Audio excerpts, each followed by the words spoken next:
pemirsa, terima kasih yang sudah mampir ke video aku. Di scene awal aku udah liatin kalian video tentang sebuah judul buku dan juga sang penciptanya. Dan malam ini kita bakalan bahas cerita kisah dari wanita tersebut yang menuliskan kisah perjalanannya dalam sebuah buku yang berjudul Buku Kenangan. Kata-kata yang ada di scene awal itu merupakan kata-kata pengantar dan juga kata-kata inspirasi dari penulis buku tersebut. Dan malam ini aku mau bawain cerita tentang Jugun Ianfu lagi. Maaf nih pemirsa, kemarin susah sekali mau sebut Jugun Ianfu. Jadi kalau didengar di episode 6 kemarin, jatuh-jatuhnya itu disebut dengan Jugun Lanfu, padahal itu Jugun Ianfu, hanya susah sekali sebutnya. Nah, di episode 6 kemarin aku udah ceritain tentang 7 bukti kekejaman tentara militer Jepang selama mereka menjajah negara kita, dan salah satunya atau yang paling terakhir itu aku menceritakan tentang perbudakan wanita atau yang mereka sebut sebagai Jugun Ianfu, di mana Jugun Ianfu itu merupakan kekejaman para tentara-tentara Jepang terhadap para wanita-wanita di wilayah jajahan mereka ini pemirsa, di mana wanita diperlakukan dengan sangat kejam. Mereka dijadikan budak seks atau yang mereka beri istilah sebagai Jugun Ianfu. Rasa sakit fisik dan mental yang dibawa oleh para wanita-wanita yang menjadi Jugun Ianfu, dibawa rasa sakit itu hingga ke akhir hayat mereka. Dan yang mau tahu kisah lengkapnya tentang Jugun Ianfu, boleh langsung mampir ke MN episode 6 pemirsa. Nah, malam ini aku mau bawain cerita tentang kisah inspiratif seorang gadis belia Rita Le Fontaine de Clercq-Zubly, yaitu seorang gadis keturunan Indo-Belanda yang bertempat tinggal di Jambi. Rita merupakan anak sulung dari 3 bersaudara dan juga merupakan putri tunggal, di mana sang ayah yang bekerja sebagai kepala pos telegraf and telepon disk di Jambi, atau dalam bahasa Indonesianya adalah kantor pos yang melayani telegram dan telepon pada saat itu pemirsa. Nah, pada tahun 1942 Jepang mulai menduduki negara kita, yaitu negara Hindia Belanda, dan membuat para masyarakat Hindia Belanda mulai ketakutan karena mereka mengetahui bahwa tentara militer Jepang mempunyai wanita-wanita yang mereka jadikan sebagai budak seks di setiap wilayah jajahan mereka pemirsa. Pada saat itu mereka sudah mulai ketakutan, termasuk keluarga dari Rita, di mana mereka mengkhawatirkan sang putri tersebut. Nah, di sini pemirsa aku mau ceritain tentang perjalanan Rita, di mana ini merupakan kisah inspiratif buat kita para wanita-wanita, karena kisah Rita ini sendiri mengisahkan bahwa wanita tidak boleh kehabisan akal. Di scene awal tadi sudah ada kata-kata pengantar dari Rita bagaimana kita harus tetap berusaha dan bertahan untuk melewati segala rintangan pemirsa. Makanya aku mengangkat kisah ini sebagai inspirasi untuk kita para kaum wanita agar tetap kuat pemirsa. Nah, pada saat itu Jepang mulai memasuki Indonesia, keluarga Rita pun kan mulai ketakutan nih pemirsa. Lalu datanglah seorang pastor Belanda yang bernama Pastor Koevoets ke keluarga Rita, dan dia pun mulai berbicara kepada orang tua Rita bahwa tentara Jepang akan mengambil semua wanita-wanita belia di bawah umur untuk dijadikan sebagai Jugun Ianfu. Dan pastor pun mulai berkata kepada Rita, "Rita, tentara militer Jepang menyukai wanita-wanita belia yang belum tahu apa-apa tentang dunia ini," ujar pastor kepada Rita. Dan dilanjutkan oleh orang tuanya mengatakan kepada Rita, "Nak, kami ingin melindungimu dari tentara-tentara militer Jepang." Nah, setelah pastor dan orang tua Rita mengatakan itu kepada Rita, lalu pastor mengatakan bahwa Rita harus mengubah penampilannya menjadi seorang laki-laki untuk mengelabui para tentara militer Jepang. Nah, pada saat itu Rita masih berumur 12 tahun dan dia sama sekali belum paham apa yang dimaksudkan oleh sang pastor dan kedua orang tuanya, tetapi dia hanya menuruti saja apa keinginan orang tua dan sang pastor tersebut. Pada hari itu ternyata sang pastor sudah menyiapkan segalanya. Dia sudah membawa cukur rambut, jepitan, dan peralatan untuk mencukur Rita. Dan hari itu di teras rumah Rita, sang pastor mulai menggunting habis rambut Rita selayaknya potongan rambut seorang laki-laki, dan Rita menuliskan dalam buku kenangannya pada saat rambutnya dicukur adalah, "Aku akan kehilangan sesuatu yang sangat berharga dalam diriku, yaitu rambut panjangku yang berwarna coklat tua." Ada rasa sedih di hati Rita pada saat itu, tetapi dia tidak bisa berbuat apa-apa karena demi mengiyakan dan tidak mengecewakan kedua orang tuanya. Karena pada saat itu memang Rita tidak tahu menahu bahwa apa yang akan terjadi ke depannya kepada para wanita-wanita yang menempati Hindia Belanda pada saat itu, pemirsa. Nah, setelah Rita sudah dicukur habis rambutnya, lalu sang pastor pun memberikan Rita kemeja laki-laki, dalaman laki-laki, dan juga sepatu-sepatu laki-laki.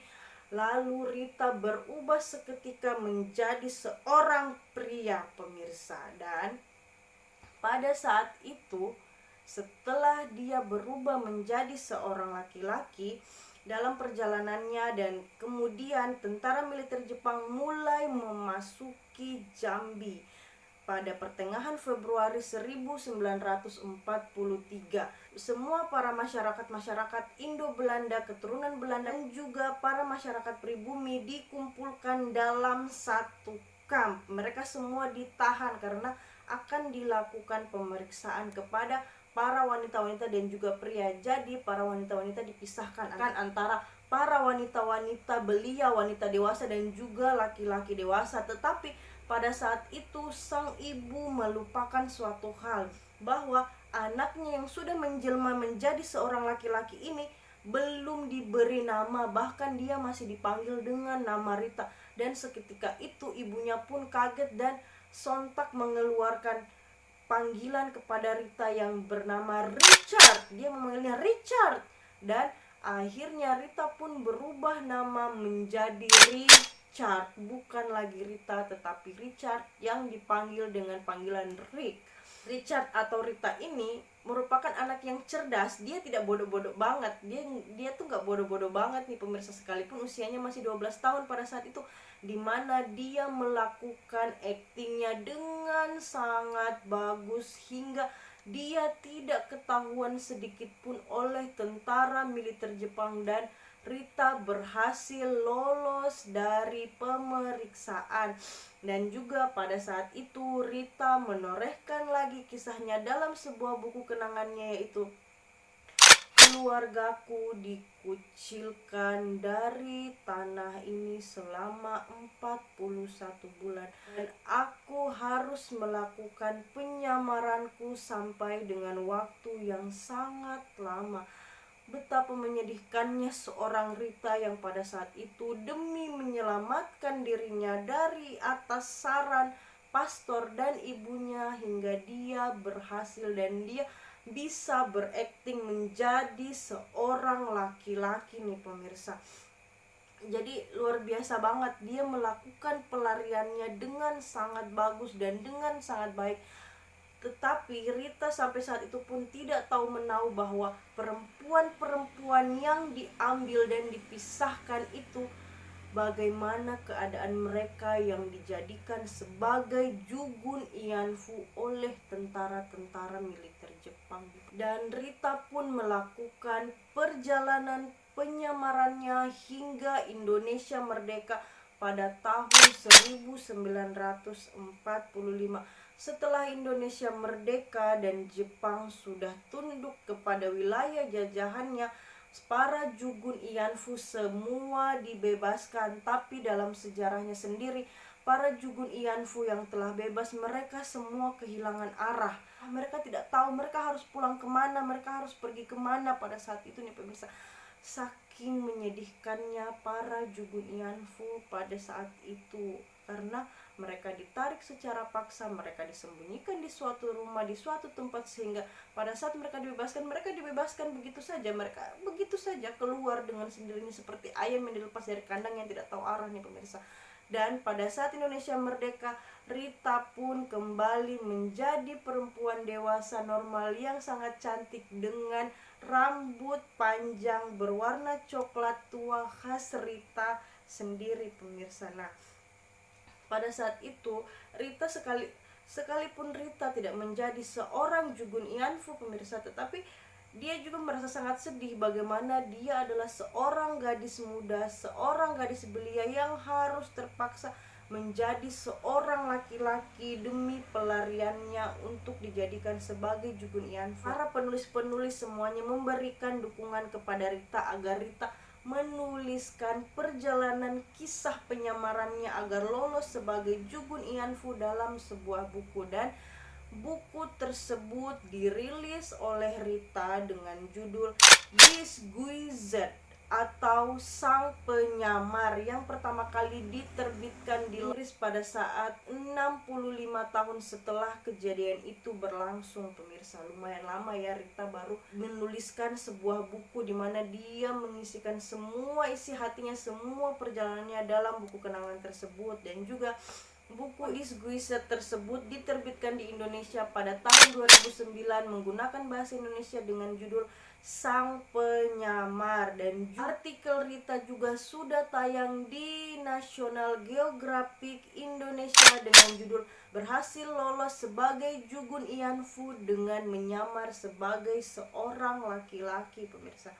Dan di kata pengantar dalam buku Rita tersebut adalah yang sudah aku tuliskan di scene awal tadi. Jadi kata-kata Rita yang paling menyentuh di hatiku sendiri itu pemirsa adalah, memang kita sangat mudah untuk menyerah, tetapi itulah dimana kita bisa bertahan untuk memenangkan suatu hal pemirsa.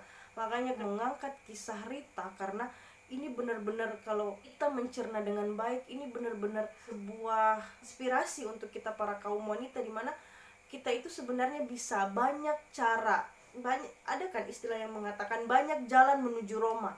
Nah, belajarlah sampai ke negeri Cina. Nah, itu dia maksudnya pemirsa, dimana kita tidak boleh kehabisan cara, kita tidak boleh kehabisan akal. Nah, maka itu kita harus terus berusaha dan berusaha, karena usaha yang keras tidak akan mengkhianati hasil pemirsa. Nah, aku sangat terharu banget dengan kisah Rita ini karena dia benar-benar tabah menjalani perjalanan penyamarannya pada saat itu pemirsa. Dia benar-benar melakukan aktingnya sebagai seorang laki-laki sehingga dia berhasil lolos dari pemeriksaan untuk dijadikan sebagai Jugun Ianfu. Karena pada dasarnya Rita melakukan itu bisa dibilang secara terpaksa. Dia tidak tahu menahu bahwa aku bakalan diapain nih ke depannya, aku mau diapain nih, aku bakal dibotakin, kepalaku habis, rambutku mana. Tapi dia melakukannya dengan benar-benar bagus, karena kalau dia merasa tidak ikhlas, dia tidak, sekalipun penampilannya sudah dirubah sebagai seorang laki-laki, tetapi pembawaannya dia tidak menjiwai perannya sebagai seorang laki-laki pemirsa, maka sama saja dia juga pasti akan ketahuan. Tetapi dengan polosnya dia, dengan kecerdasan dan kepintarannya dia berhasil mengelabui tentara militer Jepang hingga dia dikira benar-benar bahwa laki-laki bukan perempuan pemirsa. Jadi jangan lupa pesan para pahlawan-pahlawan kita yang udah aku ceritain kemarin. Ada Ibu Keta Kartini, ada guru bangsa kita Haji Umar Said Cokroaminoto, bahwa pendidikan, karena dengan pendidikan kita bisa menjadi orang yang cerdas. Tidak harus cerdas sih, tapi kita menjadi orang yang tahu, kita tahu bagaimana kita menempatkan diri kita, karena pendidikan itu sangat penting. Kita di situ pendidikan itu diajar segala hal, jadi kita bisa tahu banyak hal nih pemirsa. Dan Ibu kita Kartini memperjuangkan hak-hak wanita pemirsa. Jadi kita wanita tidak boleh lemah sebenarnya.